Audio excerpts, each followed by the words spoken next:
आप लोगों का आपके अपने एजुकेशनल चैनल में जिसमें हम न्यूट्रिशन साइंस के बारे में बात कर रहे हैं। और आज जो है इस हफ्ते की लास्ट क्लास है। साथ ही आप लोगों को जो बाकी दिन रहते हैं उसमें आपको रिवीजन तो करना ही है। आपको शॉर्ट फॉर्म में बहुत ही इंपॉर्टेंट चीज़ें दी जा रही हैं शॉर्ट्स के रूप में, शॉर्ट वीडियो के रूप में। अगर आप देख रहे हैं तो बहुत ही इजी हो जाता है। तो शॉर्ट में आपको कुछ चीज़ें बताई जा रही हैं जिन्हें आप नोट डाउन करके रखें, क्योंकि होम साइंस से रिलेटेड है। और होम साइंस इतना वास्ट सब्जेक्ट है कि कहीं से भी कुछ भी पूछा जा सकता है, चाहे न्यूट्रिशन साइंस कह लीजिए, चाहे होम मैनेजमेंट है, चाहे कुछ भी है। जितने पांचों ब्रांच है उनमें से अभी जो लेटेस्ट चल रहा है उसमें से पूछा जा सकता है। तो आप ये नहीं कह सकते कि मैम ये तो करंट का क्वेश्चन है तो क्या ये पूछा जा सकता है, तो पूछा जा सकता है, क्योंकि सिलेबस का कुछ कहा नहीं जा सकता। जो न्यूट्रिशन साइंस है, टेक्सचर है, इसमें तो आप स्पेशली ध्यान रख के चलें। जो चेंज अभी हुए हैं उन्हें हमें याद करके चलना ही है। तो चलिए आज हम बात कर लेते हैं पल्सेस और लेग्यूमस। पल्स जो है वो होती है दालें, और लेग्यूमस यानी मटर वगैरह जो है, बीन्स वगैरह जो होती हैं तो उनको बोलते हैं। तो हमने ये बात तो जान ही ली थी कि पल्स यानी दालों में मिथ्योनिन, थ्रियोनिन और ट्रिप्टोफैन की कमी होती है। चावल के अंदर लाइसिन की कमी होती है। और खाद्य दल्ले जो है, अब इसको क्लासिफाई किया गया है। तो ये खाद्य दल्ले जो ये दो टाइप्स के होते हैं, एक दल्य और द्विदलीय। एक दलीय में साबुत अनाज आ जाता है, जैसे कि बाजरा, जितने भी सारे जो साबुत अनाज है, बाजरा है, मूंग है, मोठ है, ये सारी जवार है, मक्का है, ये सारी चीजें इसके अंदर आ जाएंगी। और ये एक इम्पॉर्टेंट क्वेश्चन, बाजरा दिवस कब मनाया, कौन से दिवस, बाजरा दिवस नहीं, यहाँ पे वर्ष आएगा, वर्ष, बाजरा ईयर। तो बाजरा जो ईयर जो मनाया गया वो 2018 को घोषित कर दिया गया है। साथ ही इसे आप ये भी याद रखेंगे साथ ही इसमें कि मिलेट वर्ष किसे कौन से ईयर को बताया गया है, 2003 को। तो इस तरह से आप एक लिस्ट में जो एक जैसी चीजें उनको बना के रखें, ताकि जो है उनको बार बार हम रिवाइज कर सके, क्योंकि इनमें कंफ्यूजन होता है। हम कई बार सोचते हैं कि 2018 बाजरा दिवस था कि मिलेट दिवस था। तो ये आपको इस तरह से याद करके रखना है। तो बाजरा दिवस जो है वो 18 है, और इसको इसमें आप ट्रिक कैसे बना सकते हैं, ये आपको ब दिख रहा है और ये 18 का, ये थोड़े थोड़े मिलते जुलते हैं, तो इससे आप इसको रिलेट करके याद कर सकते हैं। मिलेट के अंदर 1 2 3 शब्द है, और यहाँ पर ये 3 है। तो इससे आपको ये याद हो जाएगा कि ये 3 शब्द है मिलेट के अंदर, और ये 3 आ जाएगा। इसको बाजरे को आपको ये याद रखना है, क्योंकि इसमें भी 3 अक्षर है। तो ये ब जो है इसको 8 से आपको रिलेट करके 2018 ये याद रखना है, ताकि आपको ये कंफ्यूजन ना हो कि ये 2003 है कि 2018 है। चलिए अब बात कर लेते हैं द्विदलीय, जैसे कि टूटी हुई, जैसे कि अरहर की दाल है, मूंग की दाल है, जो धुली हुई दालें होती हैं उन वो सारी चीज, वो जैसे धुली हुई मूंग है, अरहर है, उड़द है धुली हुई, ये सारी जो है द्विदलीय के अंतर्गत आती है। नेक्स्ट हमने बात कर ही ली थी कि अभाव किस किस का होता है, तो थ्रियोनिन, मिथ्योनिन, ट्रिप्टोफैन, इन तीनों का दाल के अंदर अभाव होता है। नेक्स्ट है दाल में प्रोटीन। तो दाल में जो प्रोटीन होता है वो किससे कितना ज्यादा होता है, ये हमें याद करना है। तो गेहूं से हमें देख लेना है 2 गुना। आप यहाँ पे देखिए गेहूं, ये 2 शब्द हैं, गेहूं और ये भी 2, तो हमें इससे याद रखना है। ये ट्रिक है आपकी, इस तरह से ही हम याद करेंगे कि गेहूं है, 2 शब्द हैं और ये 2 है, तो ये गेहूं, दाल में गेहूं से 2 गुना ज्यादा प्रोटीन होता है। यहाँ पर चावल है और यहाँ पर 4 गुना है, तो च से चावल और च से 4, ऐसे याद रखना है, 4 गुना। च से चावल और च से, मात्रा भी सेम है, तो च से चावल और च से 4 गुना। तो चावल में जो प्रोटीन होता है दाल में चावल से 4 गुना ज्यादा प्रोटीन होता है। दूध में 7 गुना ज्यादा होता है। तो ये आपको ऐसे ही याद रखना है। अगर इसकी कोई ट्रिक बने तो इसको कमेंट करके जरूर बताइएगा। नेक्स्ट है दाल में पोषक तत्व कौन कौन से होते हैं, कौन से नहीं होते ये तो हमें बताइए, अब कौन कौन से होते हैं वो बताना है। ल्यूसीन, फिनाइलएलिन, एलानिन, ये जो है पर्याप्त मात्रा में होता है। इसके अलावा स्टार्च है जो कि 55 से लेके 60% तक होता है, और हमने देखा था कि चावल के अंदर कितना होता है स्टार्च, 80% तक होता है। अगर आप इस तरह से रिलेट करें, जैसे आपने देखा दाल में देखा, तो आपको ये रिलेट करना पड़ेगा कि इसमें इतना है तो इसमें इतना होगा। नेक्स्ट है फैट। फैट जो 1 से 2% तक होता है। और मिनरल जो है कैल्शियम, जिंक, मैग्नीशियम, आयरन, ये सारे जो हैं इसके अंदर मिनरल होते हैं। एक बार आप इसका स्क्रीनशॉट ले लें, फिर हम बात कर लेते हैं विटामिन कौन कौन से होते हैं दाल के अंदर।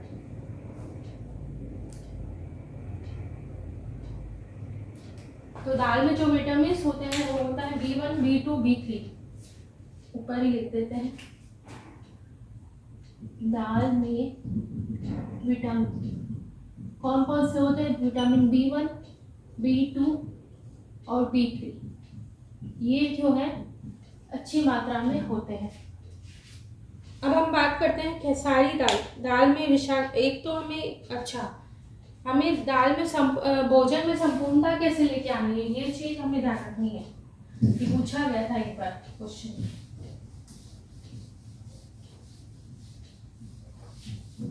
तो यहाँ पर खिचड़ी जो है क्या है? खिचड़ी एक पूर्ण आहार है।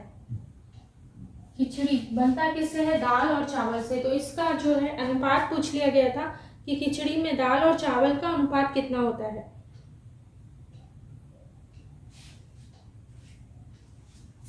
ये क्या है? संयुग्म प्रोटीन की अंतर्गत आता है। ये क्या है? संयुग्म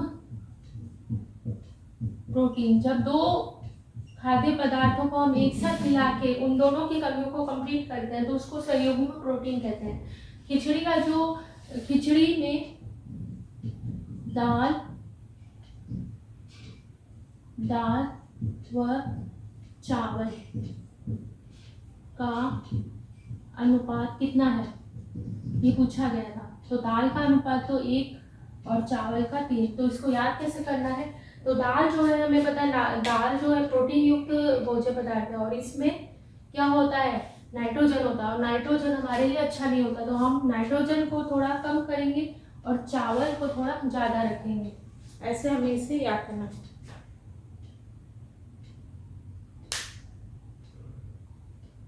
अब बात कर लेते हैं दालों में विषाक्तता कैसे आती है। एक तो हमें खेसारी दाल याद रखनी है, मिलावट वाले चैप्टर में जाके हम पढ़ेंगे, वैसे याद रखना है। और ट्रिप्सिन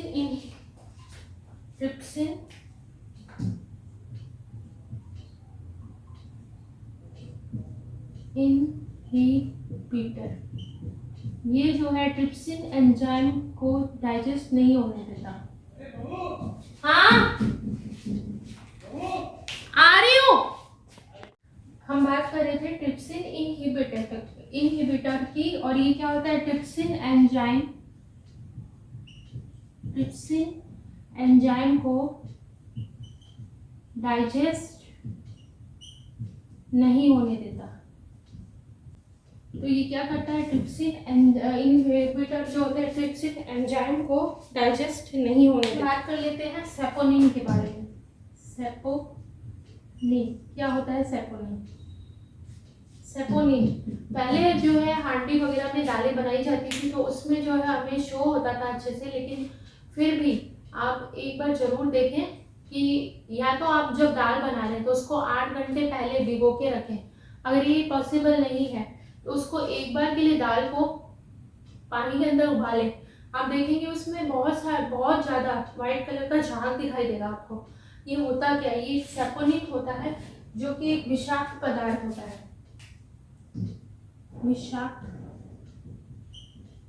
पदार्थ, ये एक विषाक्त पदार्थ होता है जो कि दाल का जो प्रोटीन है उसको डाइजेस्ट नहीं होने देता है। तो ये हमें ध्यान रखना है, इसको हटा के ही हमें खाना जो है इनटेक करना है। एक बीमारी होती है फैबिज्म। फैबिज्म क्या होता है? उम्मीद आपने ये शॉर्टकट स्क्रीनशॉट आप लेते जा रहे हैं। फैबिज्म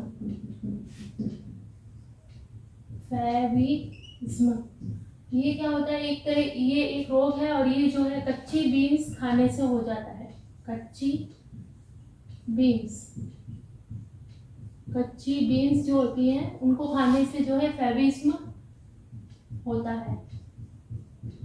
तो ये एक रोग है जो कि कच्ची बीन्स को खाने से होता है, रॉ लेग्यूमस जो है उसको खाने से होता है।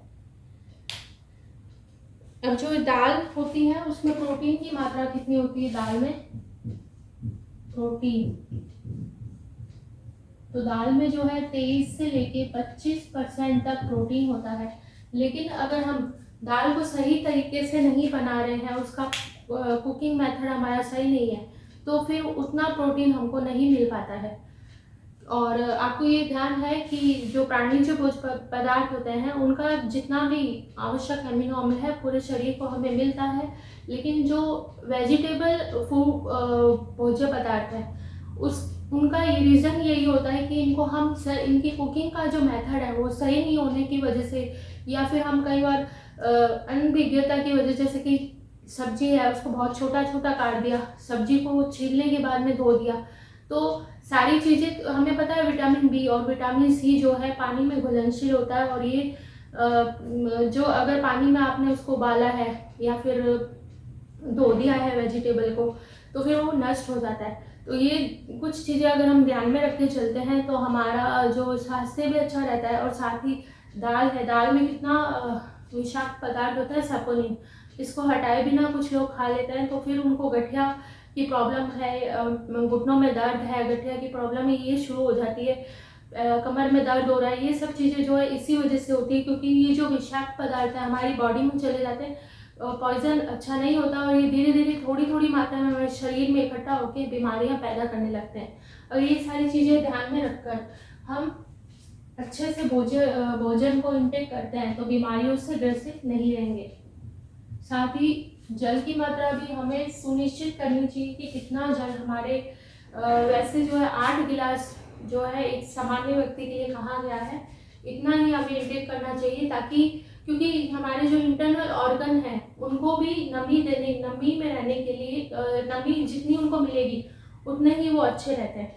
तो हमें ये ध्यान रखना है कि हमारा जो वाटर इंटेक है वो भी सही हो। हम हर तरह की अभी जो है WHO ने ये बताया है कि कम से कम हमें हर दिन क्या लेना चाहिए, 4 से 5 तरह की सब्जियां लेनी चाहिए, 4 से 5 कलर के फ्रूट लेने चाहिए। और अगर आप ये भी नहीं ले पा रहे हैं तो एक अभी 2021 का एक सुपर फूड अभी इन्वेंट होकर आया है और ये है माइक्रो ग्रीन्स। अगर आप इसको अपने खाने में शामिल करते हैं तो फिर आप बहुत सारी बीमारियों से जो है दूर हो जाएंगे। और इसका छोटा जो है मैंने वीडियो बनाया भी था, इससे रिलेटेड और भी इम्पोर्टेंट चीज़ें जो हैं आपको बताएंगे, जैसे कि इसमें भी ये इम्यून सिस्टम को स्ट्रॉन्ग करता है। और कोरोना के बाद में जो है ये बहुत ज़्यादा अभी जो है यूज़ किया जा रहा है, नासा के द्वारा भी कोशिश की जा रही है कि इसको वहाँ पर भी उगाया जाए ताकि जो उनके अंतरिक्ष यात्री होते हैं उनको भी अच्छा पोषण मिल सके। तो इसी अच्छी उम्मीद और इसी अच्छी बात के साथ आज की क्लास को हम कंप्लीट करते हैं। और अब ये जो है लास्ट क्लास है, अब आपको मंडे को क्लास मिलेगी और इसी तरह से बने रहिए आपके अपने educational channel home science with Pooja के साथ, जिसका मूल मंत्र है ऑलवेज सक्सेस। मिलते हैं अब मंडे की क्लास में। Thank you so much.